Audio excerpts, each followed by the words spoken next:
Huwag na naman nating sisihin, no, yung USEC na bagong-bago, no. Ano mo, si Claire Castro, kaibigan ko yan. Maraming beses ako nag-guest dyan. DZRH, ano yan, Anchor.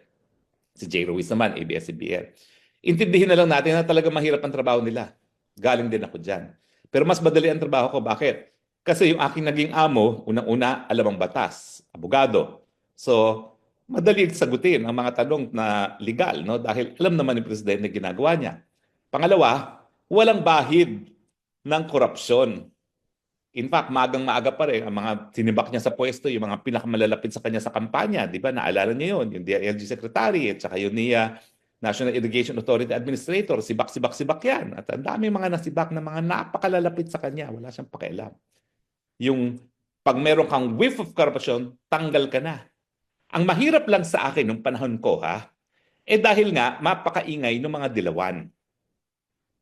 Dahil sila yung pinalitan na administrasyon, malakas pa rin ang makinarya nila, napakaingay nila, at talaga namang um, sila yung pumupula kay Presidente Duterte hanggang ngayon.